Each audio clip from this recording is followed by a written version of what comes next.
Hello friends, my name is Yash Yadav. Welcome to Prakash classes. Now come to the next question, question number 7. आइए देखते हैं question number 7 हमारा क्या कह रहा है.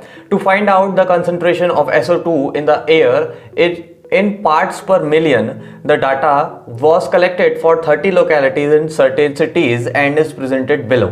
Find the mean concentration of SO2 in the air.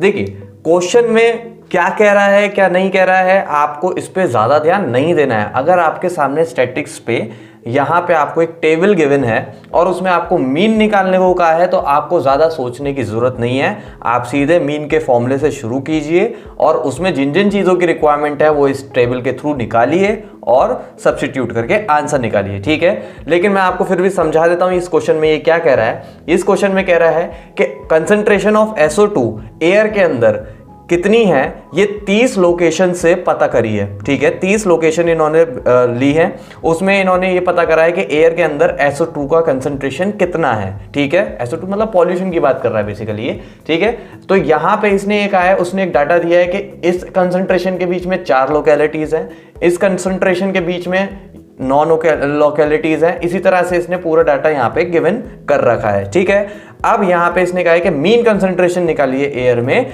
कि वो कितना होगा. ठीक है, तो अब बात करते हैं कि हम इसको मीन का फॉर्मूला हम यहाँ पे कौन सा लगाने वाले हैं. देखिए मैं यहाँ पे लगा रहा हूँ यहाँ पे स्टेप डेविएशन मेथड. ठीक है, step deviation method. Okay, now step deviation method क्या होता है हमारा. मीन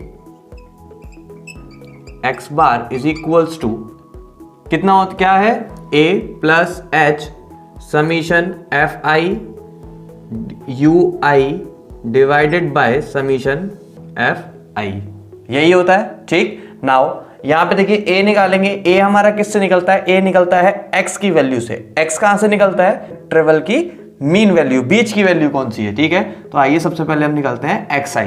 तो xi निकालने के लिए इसकी मीन की वैल्यू क्या होगी, इसकी मीन की वैल्यू होगी 0.02 होगी. ठीक, यहां पे इसकी वैल्यू क्या होगी 0.06, इसकी वैल्यू होगी 0.10, यहां पे इसकी वैल्यू निकलेगी 0.14, यहां पे इसकी वैल्यू आएगी मीन की x की 0.18, इसकी आएगी 0.22. ठीक है, तो ये हमारी x की वैल्यू आ गई. इसमें से किसी एक को हम क्या मानेंगे, a. तो मैंने मान लिया 0.10 हमारा a की वैल्यू हो गई. ठीक है, तो a की वैल्यू मैंने मान ली 0.10. अब बात करते हैं h की. तो h क्या होता है, h होता है डिफरेंस बिटवीन देम. ठीक, इन दोनों का डिफरेंस निकालेंगे, इंटरवल का डिफरेंस निकालेंगे, कितना आएगा 0.04 है ना, यही तो डिफरेंस आएगा. ओके, नाउ अब हमें निकालना है Fi और Ui का समीशन. तो Fi Ui का समीशन निकालने के लिए मेरे को Ui निकालना पड़ेगा पहले. तो Ui का फॉर्मूला क्या होता है, Ui का फॉर्मूला होता है xi minus a divided by h.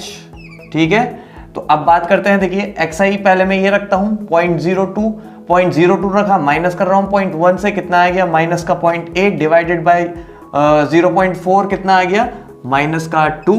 ठीक है, यहाँ पे कैलकुलेट करेंगे, ये आ गया माइनस का 1, यहाँ कैलकुलेट करेंगे ये 0, ये आ गया 1 और ये कितना हो गया 2 और ये कितना आ गया 3. ठीक है, तो यहाँ पे हमारे ui की वैल्यू निकल आई. अब ui की वैल्यू जब निकल आई तो fi इंटू ui कर सकते हैं. fi हमारा कौन सा है, ये, और ui कितना है ये. ठीक, तो fi इंटू ui, तो fi इंटू ui करते हैं. 4 2 सा कितना आ गया माइनस का 8, 9 1 सा 9. ठीक है, 9 इंटू 0 0, 2 1 सा 2, 4 2 सा 8, 2 3 सा 6. ठीक है, ये प्लस वैल्यूज हैं क्योंकि यहाँ पे ui हमारी प्लस वैल्यू आई है ना. ठीक है, नाउ अब यहाँ पे हम देखते हैं समीशन ऑफ fi और ui. ये कितना आएगा, ये आएगा ऑलमोस्ट अबाउट माइनस का 1. आप कैलकुलेट कीजिए तो ये आएगा माइनस का 1 के अराउंड. ठीक है, नाउ अब हमें किसकी और रिक्वायरमेंट है, समीशन f1 की. समीशन f1 और निकाल लेते हैं. समीशन f1 हमारा कितना है, देखो यहाँ पे आप इसको पूरे को प्लस करो. ठीक है, तो प्लस करने के बाद जो समीशन f1 आएगा वो कितना है 30. हमें यहाँ ऊपर भी दे रखा है कि 30 लोकेलिटीज में किया है, तो मतलब ये जितने भी इनको प्लस करोगे कितना आएगा 30. ठीक, अब आप देखिए हमारे पास a की वैल्यू आ गई, h की वैल्यू आ गई, समीशन fi ui की वैल्यू आ गई, समीशन fi की भी वैल्यू आ गई. बस सब्स्टिट्यूट करके मीन वैल्यू निकाल लेनी है. ठीक है, इज इक्वल्स टू a की वैल्यू कितनी है 0.010, ठीक, प्लस h की वैल्यू कितनी है, ठीक, समीशन एफ आई यू आई कितना है, माइनस का 1, और समीशन एफ आई कितना है 30, ठीक है। इतनी बात समझ में आ गई। बस अब आपको इसे कैलकुलेट करना है। जब आप इसे कैलकुलेट करेंगे तो आप यहाँ देखिए ये आएगा ऑलमोस्ट अबाउट 1.0 प्लस इसको सॉल्व करेंगे तो सॉल्व करने पे जो आंसर आएगा वो 0.001, ठीक। इसको बस माइनस करना है तो ये आ गया 0.999 ppm। ये क्या है ppm, यहाँ पे लिख रखा है देखो पार्ट्स पर मिलियन, ठीक है। तो यहाँ पे ये मीन की वैल्यू निकल आई है, कितनी है ये 0.999 ppm, ओके। तो ये हमारा आंसर है। So thank you for watching my video. To support my initiative please subscribe my channel and like it.